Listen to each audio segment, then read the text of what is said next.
Nĩ nguraro iria Muhunjia Francis Kimani aratogirio ni abithaa umwe wa borithi mwena wa Kamuru, ngero iria itigite aikari a mwena uyu na ciuria nyingi.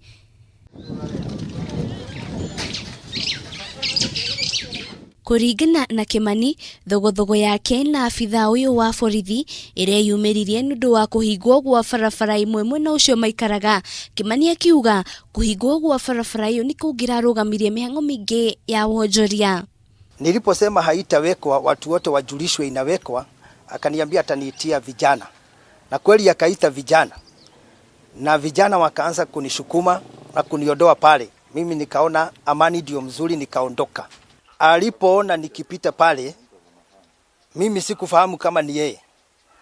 Lakini tukiwa hapa, tulikuwa tunaona kitu inanginginia pande hii. Kumbe ni panga ile ya Masai. Kimani ni ugite ni ahurite riboti ceceni-ini ya borithi ya Kamuru na hatire ikinyo na rimwe abithaa uyu wa borithi atacukiirio, akiuga araikara na hahu amu muturire wake uri hatika-ini, undu aikari a mwena uyu mokiriire na njira nene.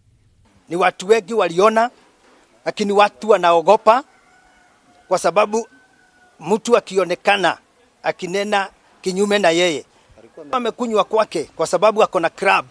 Bari ikifungwa walikuwa ametusiana, akasema atamtafuta, akasema atamtoa hata kwa nyumba na atammalizia, atamtumia vijana.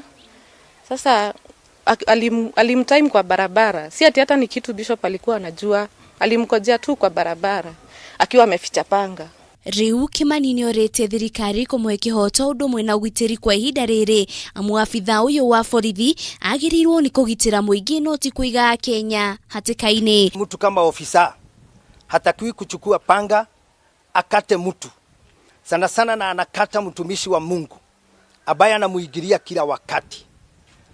Hii jambo naomba serikali iigirie na iigirie kabisa na wale wakubwa wake, maana ako na wakubwa. Ngiribotera Kameme TV ritora kwa njuru wa Foro.